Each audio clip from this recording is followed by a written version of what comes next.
Hey guys, what's up? It is your friendly neighborhood Ugus here, back again with another Isaac Break and Run. This time, we're gonna go with a little self-hatred, I suppose. We're doing soy milk. I don't have any great things to say about soy milk that I haven't already said before. And, in fact, I might have gone full circle. I sort of kind of think soy milk sucks butts. But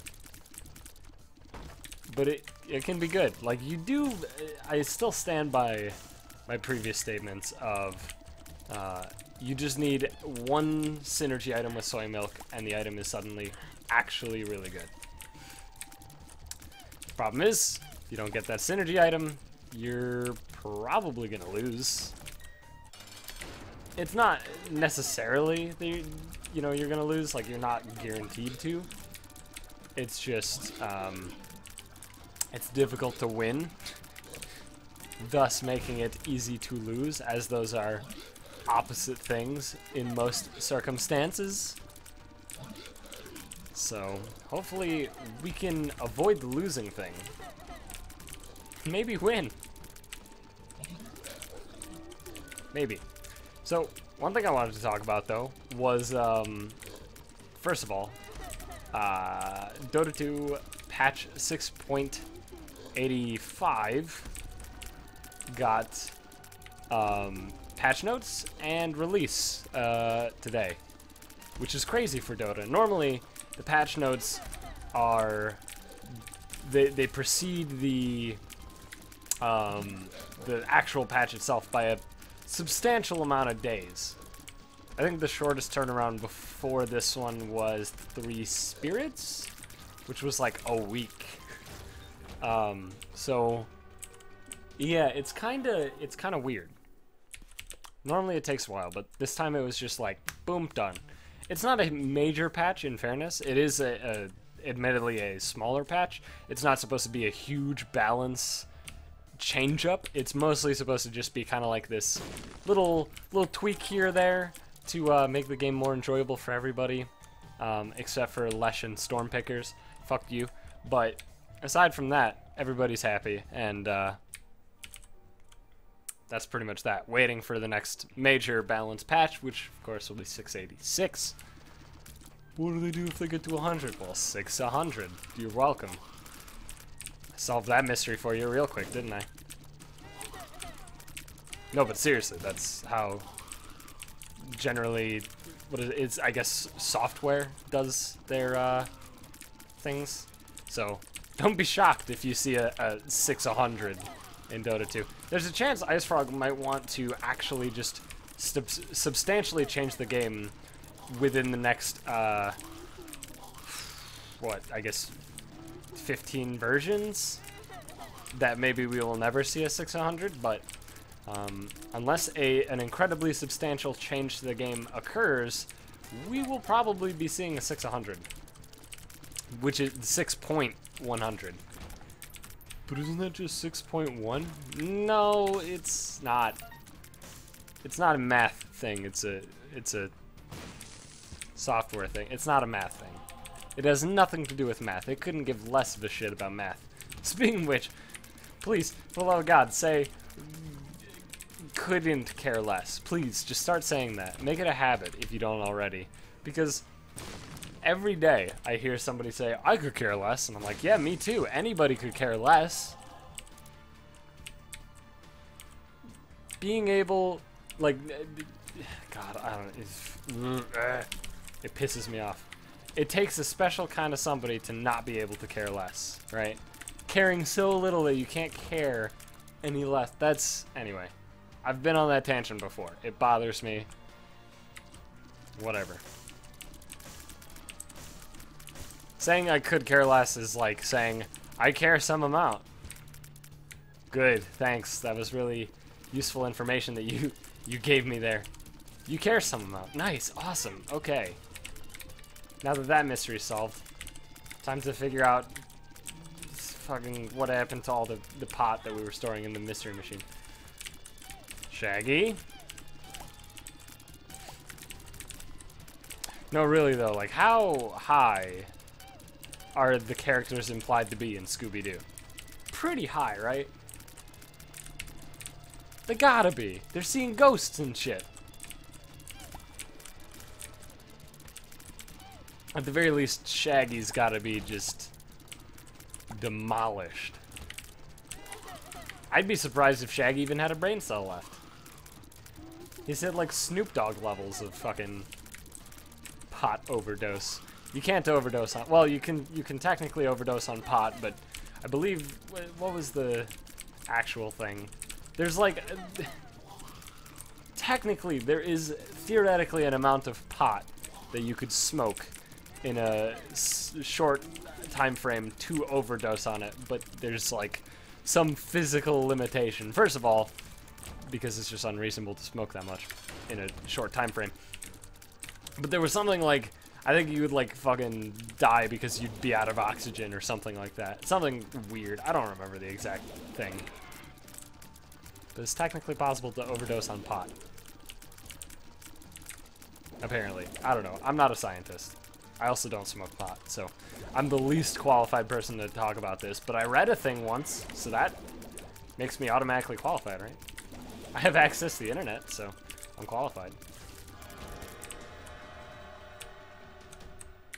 It's a pretty great thing, this whole internet stuff. I'm gonna reroll that. Oh yeah, come on. Couldn't give me a damage up, huh? Could not give me a damage up. Pill's bad. Speed's nice though. Speed up is quite nice. I'm happy about it. I'm very unhappy about the lack of keys though. Welcome to my nightmare. Like this is what my life has become in Binding of Isaac. Hey, thanks for the key. Oh man, nice, awesome.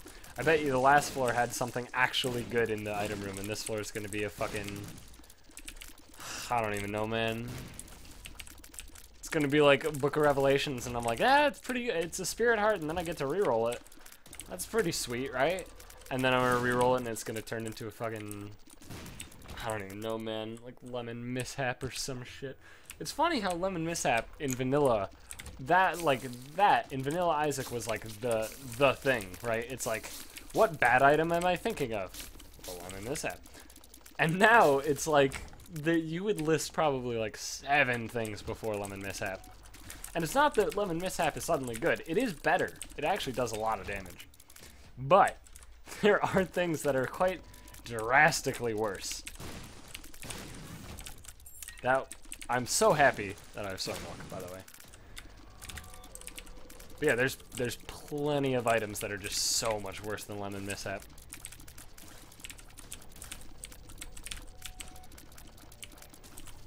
And it is, I mean, it is a bad item. It's an item that you reroll probably 10 out of 10 times, given the option. But that doesn't say much, because the whole logic behind, you know, would you reroll it, implies that you have a good spacebar item in the D6. So it pretty much automatically rules out almost all spacebar items. The only ones that you would even consider are, first of all, they're under specific circumstances that would make them worthwhile and not just a good spacebar item, such as Book of Revelations when you are oh, I'm sorry, I'm choking on my own spit. Book of Revelations when you already have that wasn't spit. I don't know what that was. That was dry though. I am sorry, I can't speak. Book of Revelations, if you already have like 2 cubic meter something, or you're trying to get the achievement, or, you know, whatever. There's situations where you'd take it over D6. You'd replace D6 with it. I fucking hate you people. I wish you'd just die in a fire. I wish I could be the one to light that fire, in fact.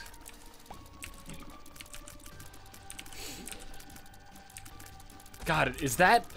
that might actually... I may have just come up with the most actually just villainous thing to say somebody, to just make them angry, you know? Be like, I wish you would die in a fire, and I wish I was the one that struck the match for that fire. Ugh, oof, just low blow, kidney shot, you know? That probably wouldn't make many people upset if they spend enough time on the internet.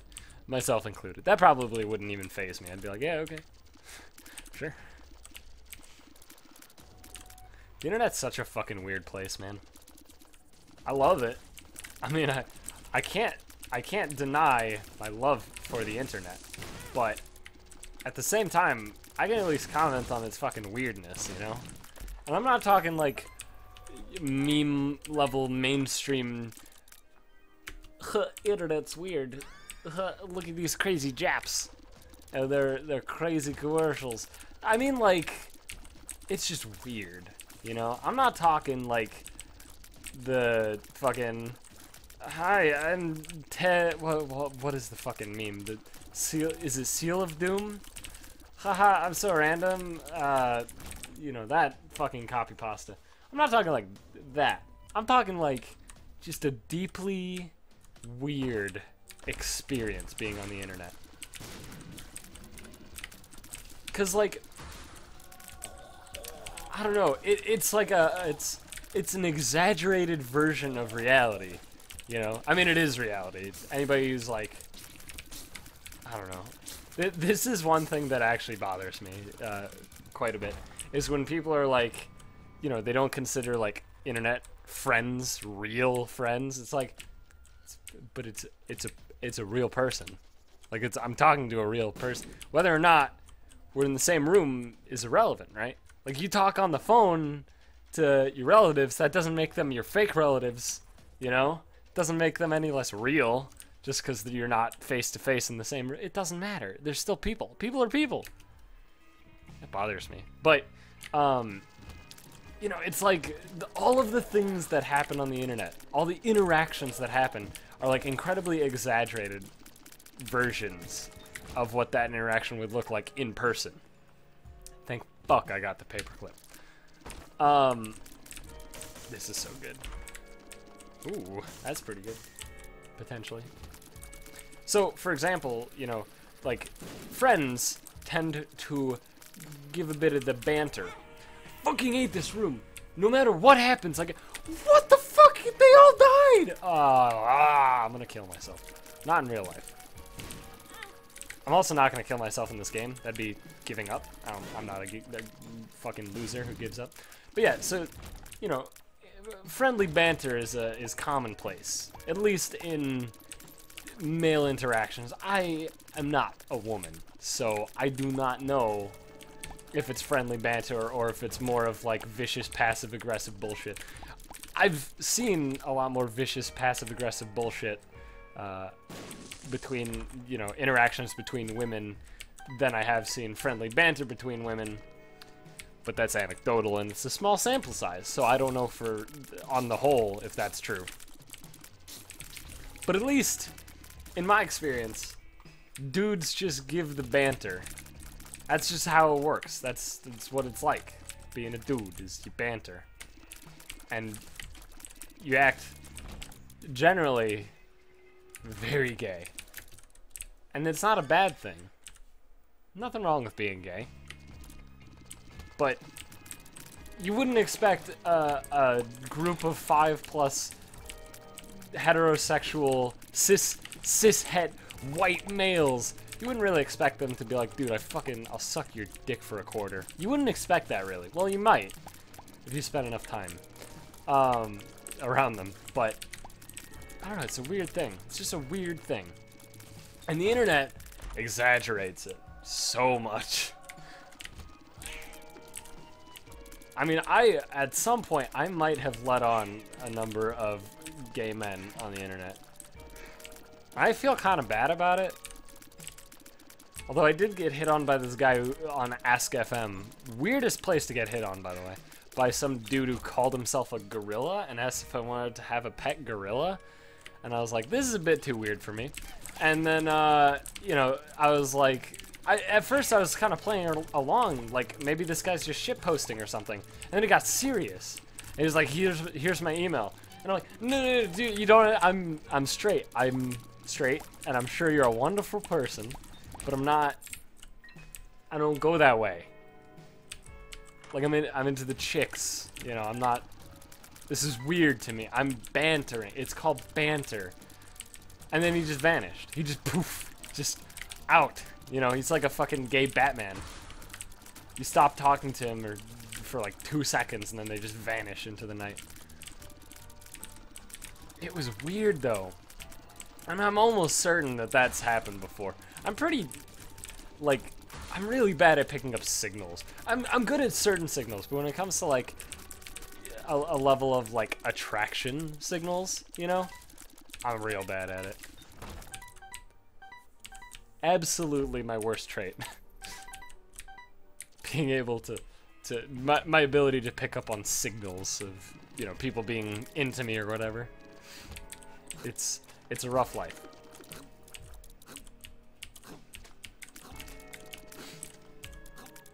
But oh well. It's just mostly because I'm like pretty socially retarded, so kind of just comes with the territory. It's not even true. I wouldn't consider myself like socially retarded. Just very, very anxious in most social situations that aren't like a comfort zone, if you will. Like a social situation that I would consider a comfort zone is talking about video games. How great are video games? Holy shit, man. Video games are the best. That's the shit I can do. If I meet some random person on the street, first of all, I'll never strike up a conversation with them. I wouldn't be capable of that. You know, but if they strike up a conversation with me and it happens to be about video games, then I'm just like, yeah, I'm on board, man. This is perfect. I love this. But the second they say anything about like, hey, did you see the Steelers last night? I'll be like, you too. And then they, you know, fucking weirdo. By the way, how brutal is the phrase you too? Oh my god. It hurts me on a deep, deep spiritual level whenever I say you too. And it's not for any reason having to do with the actual phrase you too being bad or stupid or anything. It's to do with the fact that it is the default, right? If somebody is saying something to me, you know, if they're like, any sort of small talk situation, right? Like, let's say we're concluding a conversation and they're like, have a nice day. I'll be like, you too. You know, that seems like a perfectly reasonable spot to use it. But the problem is, because so many people say, have a nice day, or whatever, you know, or good meeting you, or whatever, right? Like, that, it becomes a default response to the end of an interaction, saying you too, right? So then you go to McDonald's, you get your drive-thru, you get your nice-ass McGangbang and fries, and then you're like, nice, awesome. And then they throw you a curveball, and they're like, you know, thanks, enjoy your food, you too. Fuck, shit, no, fuck, no. Well, I'm never going to that McDonald's ever again. Oh, fuck. Well, it was so close to, and people seemed really nice that worked there. Shit. Well, I fucked it up. You know, that's what happens in my brain, by the way. That's a very frequent sort of thing in my brain. Like when I had a job at the convenience store nearby my house, and then I had panic attacks and fucking quit after, like, pretty much after being trained. I very rarely go back there. And it's such a shitty situation because it's so convenient where it exists, but I'm just, you know, there's that thing in the back of my mind where it's like, well, I quit, so the person who hired me must be fucking pissed, and let's just say that I didn't quit in a very formal fashion, and you know, maybe I'm in the right to expect them to be upset about it. But if I see that person, well, I'm fucked. Like, what do? Do I crawl up into a ball and say, well, I guess I'm dead now. I should be dead. Am I dead? I'm not dead yet. This sucks. Like, is that what I do? That's what it feels like I should do, you know? That's what it feels, I'm just gonna do this. That's what it feels like I should do. That's what my brain is telling me to do. God damn it.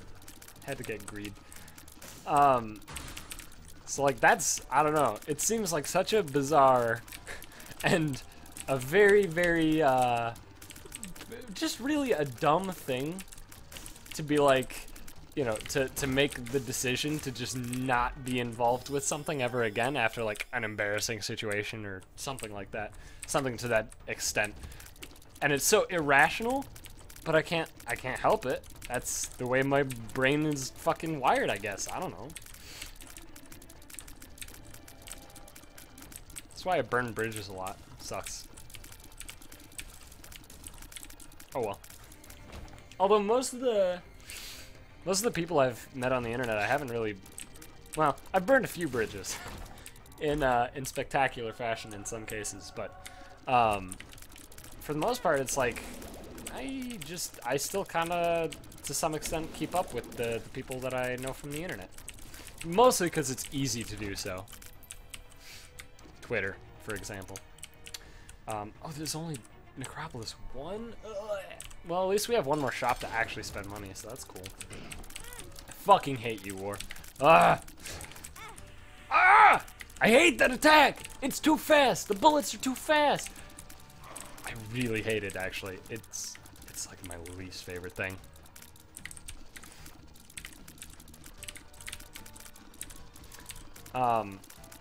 Yeah, like, I don't know. I have an awful habit of burning fucking bridges with people. Just awful, awful habit. Because it's, I don't know, it's just easier. Like, if I cease caring about somebody, or, you know, I do something to piss them off or whatever, it's just easier to be like, fuck it. You know? Just, fuck it. Although most of the time it's not even like a burning of a bridge, it's more of just like, this bridge is so disheveled, and then it just falls apart.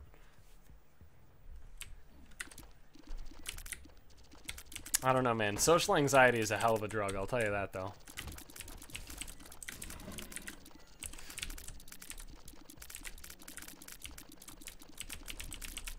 Come on.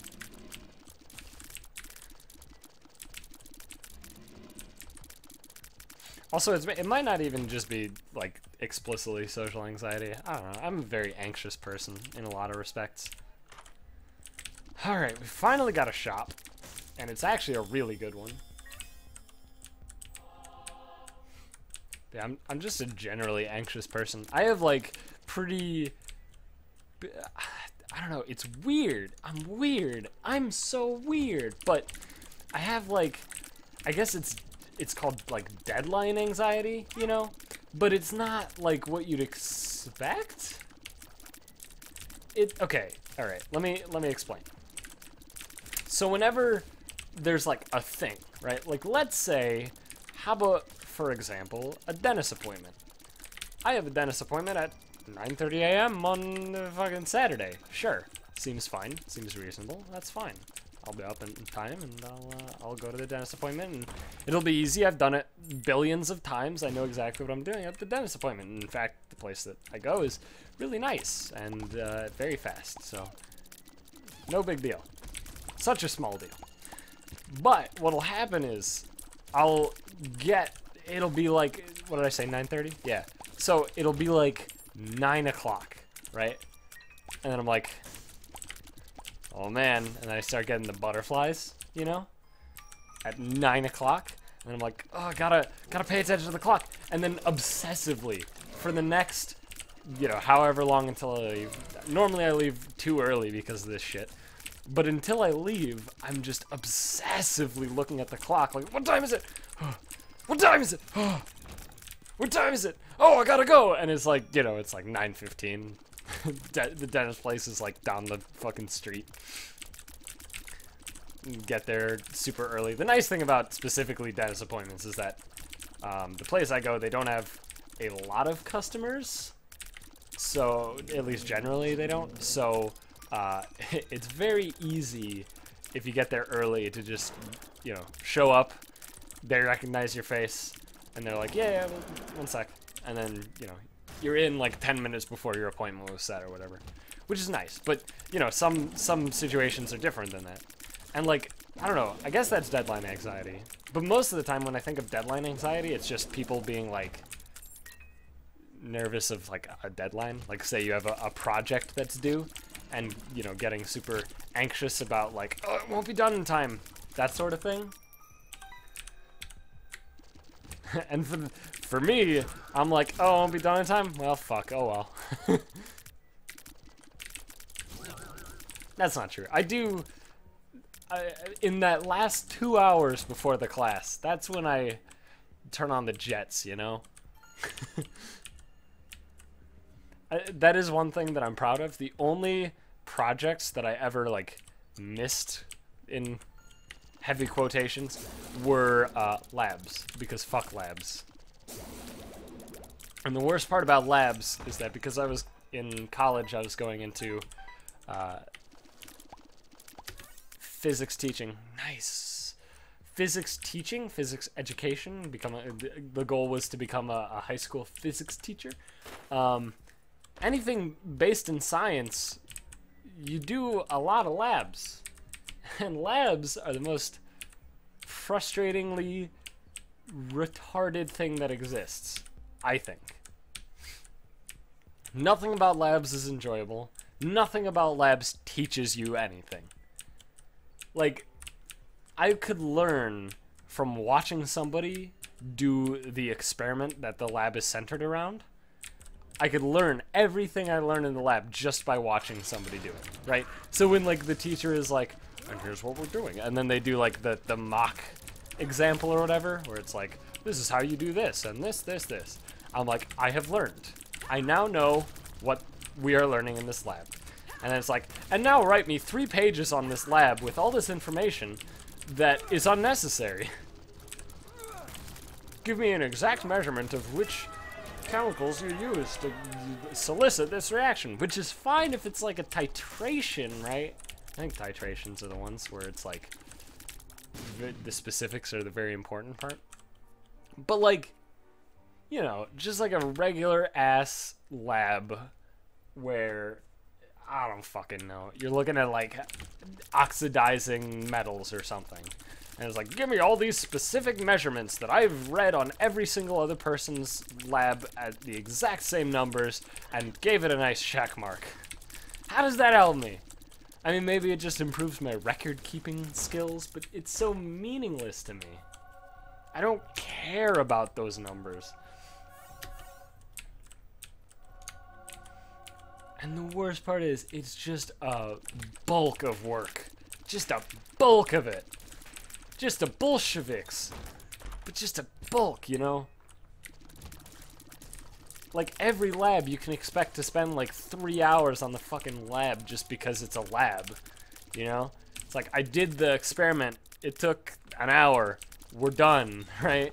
No, you have 3 more hours of busy work to write up in your specific special lab journal in a fucking pen, so if you make a mistake, you better have bought that whiteout. Ugh. Ugh. Fuck labs, dude. They're just meaningless. I hate them. That's the only kind of project that I ever fucking missed, because I fucking just object to their existence. Most regular-ass projects, like an English paper or whatever, like, I get that shit done. Albeit in the final 2 hours before the class happens, after pulling an all-nighter, and spending the majority of that all-nighter doing the basic research for a sources cited page, which I then proceed to use all of maybe once in the whole paper. Because most of the papers are just opinion, and it's like, well, we need you to have 7 sources. I can't give you 7 sources for my opinion, man. I mean, I could literally put, like, my opinion, my opinion, my opinion, my opinion, my opinion. Right, like, I could do that. And then I'd get deducted points, because what is this? This is fucking Nazi Germany, you know? It's crazy. Crazy. And I'm sure generally college gets better after the first year. But man, it just felt like an extended version of high school to me, and I was not a fan. That was not my jam.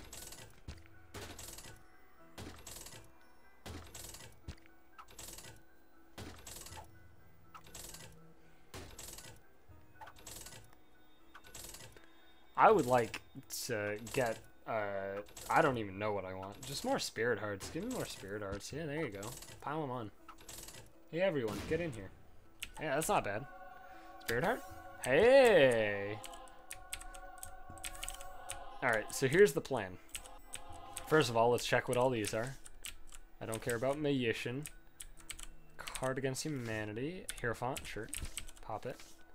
Sun, okay. Pretty meaningless for the most part. I will grab this now, even though it's technically not a good thing. The best card, I guess, is Sun, so let's roll with that. Fight our boss. Hello, Conquest. You're like War, except less bullshit because you have less bullets, although they do home. So maybe more bullshit. Pop the Sun when the most are on the screen. Didn't really do much. It was alright.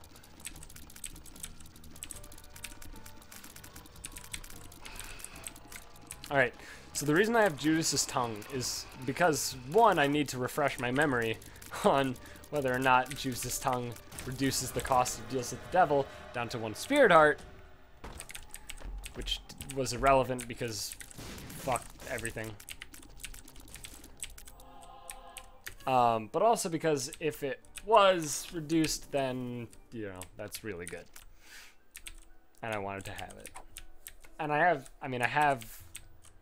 I guess Chariot, yeah. I have Goathead, so I could have just waited, I guess. I don't actually know how that interacts. I know your current health matters when you first enter Deal with the Devil. Whether or not it's going to give you Red Heart deals or Spirit Heart deals. But I don't actually know how that interacts with Judas's Tongue. That would have been an interesting thing to test if it allowed me to. Oh well. Okay. Oh, fuck. This might be the worst room to be fighting right now. Oh, nice. I hit him with a stray bullet and feared him. That's actually awesome. That's so helpful. Because, yeah, feared enemies... I don't think any feared enemy can actually shoot bullets. I'm not 100% on that, but all of the ones that are popping into my head, I have observed that they do not shoot bullets while feared. But I don't know if that actually is true for all enemies that shoot bullets. Definitely most. Definitely most.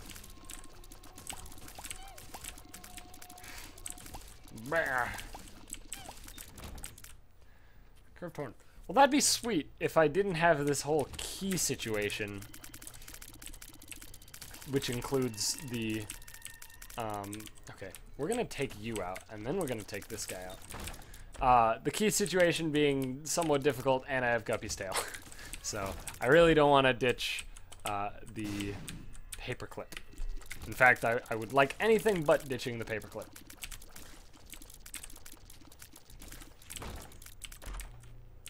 Or losing I wouldn't like losing damage either. Oh, so I did a thing today. I made some goddamn salsa for the first time. It's good salsa. Definitely a little bit too much onion. But other than that, it was good salsa. I was proud of it. Very proud of it, in fact. Proud to a point that I think I'm good at making salsa. I've made 1 bowl and I think I'm good. So my mom finally, it sounds like I was waiting on her to do this or something, but recently got into like vegetable gardening, right? And I told a story about how great my fucking week was that week where I got into a car wreck and then left the stupid automatic, pseudo-automatic watering system of the vegetable garden on and had to siphon out stupid fucking water out of the goddamn vegetable garden. Yeah,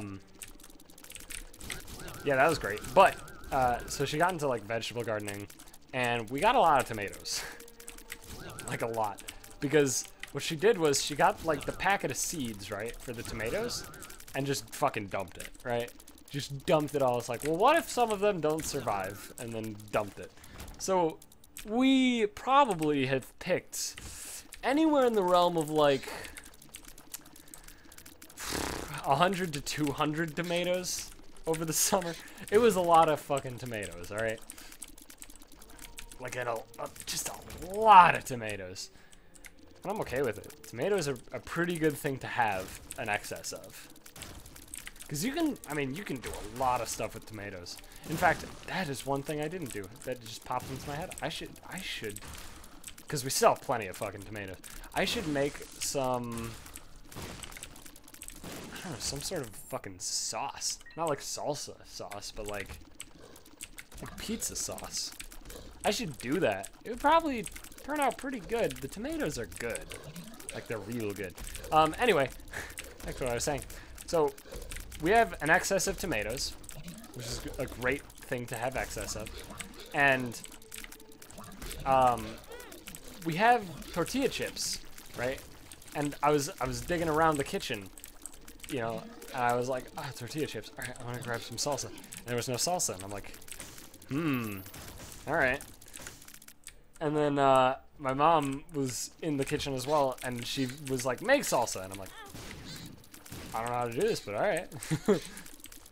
You know, Google a recipe, sling it in a food processor, and hey, there we go. We made salsa. It's pretty good. Definitely for future salsa, I'm gonna make sure that I got some lime in there, because we also didn't have any lime, which made it a little bit, I don't know, not harsh, but it was missing something, you know. And then less onion, because I mean I put half a red onion in. The balance was like half a red onion and like 3 medium-sized tomatoes, right? That's not a bad balance. It was pretty good, but it was definitely, onion was a very prominent flavor, and that's not really the thing that you want in your salsa generally.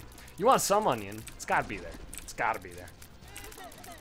At least for a nice Mexican style salsa, of course. By the way, did I mention that we didn't get a synergy item at all? Just a few damage ups? Yeah, this is, it's not great. It's not bad, but it's not great. Not a great situation to be in. Oh, fuck, fuck, fuck. Dodge, duck, dip, dive, and dodge. Okay. By the way, Dodgeball was a bad movie, right? Like, I'm not weird saying that Dodgeball was a bad movie, right? I enjoyed it, but I was like 12. Which is who they're marketing to, in fairness, so. I was in their ideal market. So it makes sense that I enjoyed it. But it was pretty bad, right? I don't know. Just a lot of those kind of empty punchlines. Kind of just edgy, almost, but not like dark kind of edgy. Just kind of, I don't know. I mean, there's the part where the dude gets crushed by a sign, right? And it's like, that's kind of funny the first time you watch it, and then the next time you watch it, you're like, but, and then they just like have a punchline, like one of the characters has like a punchline there, and I understand it's a comedy, you know, it's a movie meant to make you laugh, so I guess it makes sense that the characters aren't like crying deeply. Well, they actually, didn't they have like a part where they were like upset about it or whatever? But like, you know, they're not clearly emotionally distraught because of the loss of this person. Which is both unrealistic, but also kind of comes with the territory in comedy movies. I don't know, I've tended to shy away from comedy movies as I've grown older, I guess. Just because comedy movies always appeal to the lowest common denominator, which isn't necessarily a bad thing. It's just they commonly that creates this sort of situation where they have like jokes in there that are just so unfunny and alienating to not stupid people, you know? And then there's good shit like Idiocracy. That's a good comedy. Shocking, I know. But I mean, it is. It's pretty good. I haven't seen it in quite a number of years, so maybe my opinion has changed, but I do remember it being quite good, because it's more of like a commentary than it is a... Well, I mean, it's a comedy, but that's kind of... I don't know. It's a commentary, I'd say, for the most part. With some comedy punchlines and stuff like that, absolutely. And if you don't know what I'm talking about, if you don't know about Idiocracy, it's essentially, the plot is that this dude, was he like cryogenically frozen? He somehow gets to the future, whatever. He's in the future, and the future's a weird place. I'm not taking that. That'll ruin my life. Future's a fucking weird place where people are just dumber. Generally dumber. Everybody's stupid. And he, who in his time being alive, was not really a smart person, in fact most would call him dumb, happens to be the smartest person in the future. So, it's got all these, I don't know, it's a very bizarre movie. I enjoy it a lot. Was it, they're feeding like Gatorade to the plants, like instead of water for the plants, it's Gatorade or something because of the electrolytes, I think. And then he's like, why not use water? Yeah, it's a somewhat funny movie. I don't even remember who's in that movie. I think Owen Wilson's in it. I don't even remember who plays the main character at all. My brain's telling me Adam Sandler, but I feel like I enjoy no Adam Sandler movies, so I feel like that's definitely not true. Is Owen Wilson the lead? No, he's not. Maybe? Okay, I'm gonna search it. I'm gonna look like a retard, so give me a second. Idiocracy.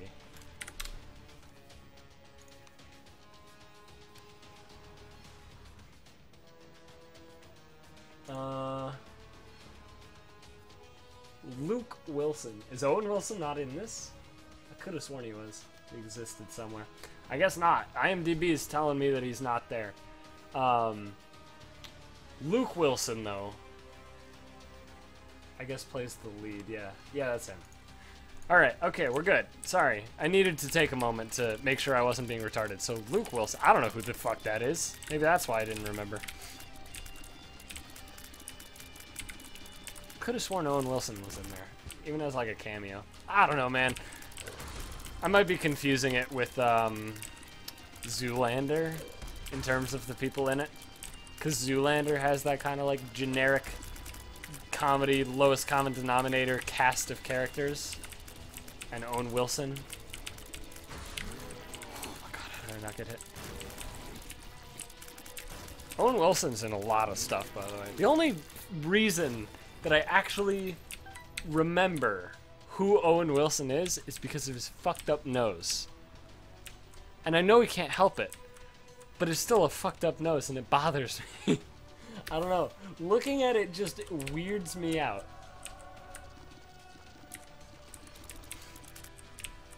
I mean, clearly he got like, his nose broke at some point. Like somebody broke his nose, and then that's how broken noses work, is that you just kind of leave it and then eventually it kind of sort of heals, but generally with some sort of a blemish in the way that it got broken.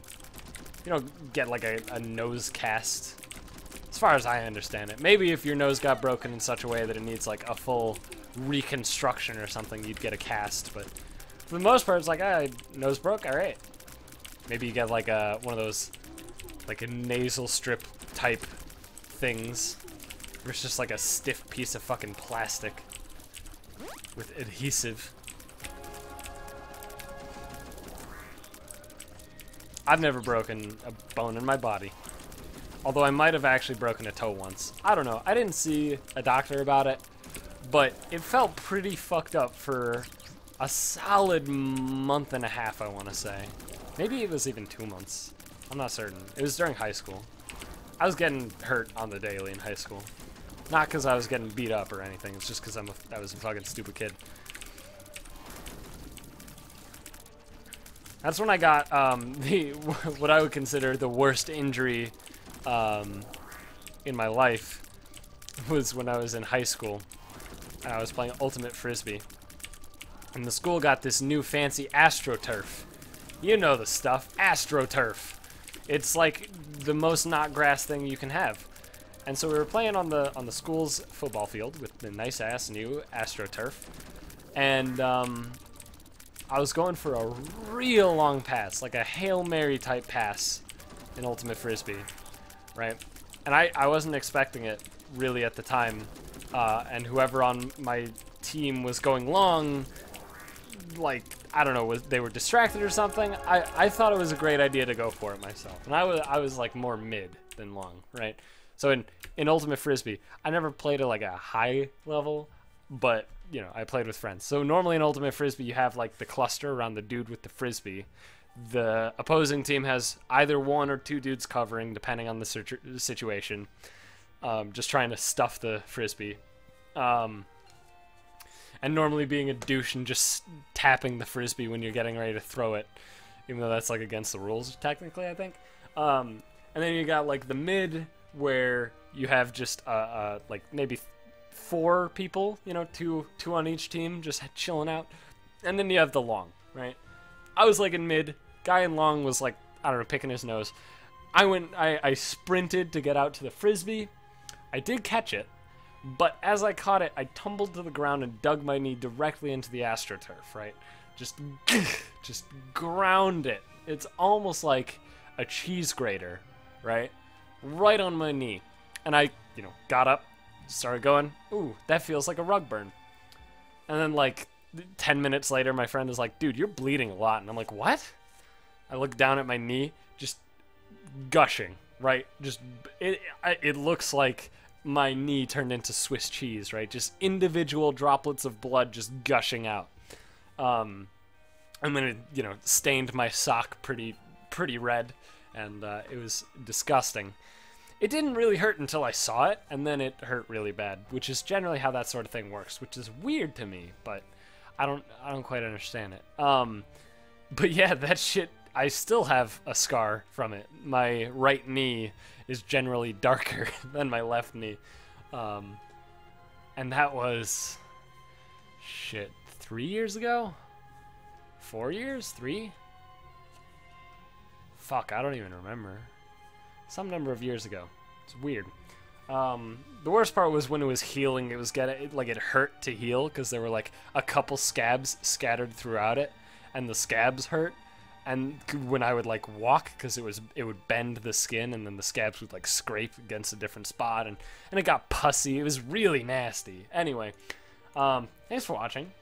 Hope you enjoyed this episode of Scatterbrain Tangents featuring soy milk, and you know, hope you enjoyed it. If you did, please be sure to leave a like and do all that good shit, and I will see you guys in the next episode, which is tomorrow, by the way. It's daily. It's a daily series. I'll see you tomorrow. Bye. You too.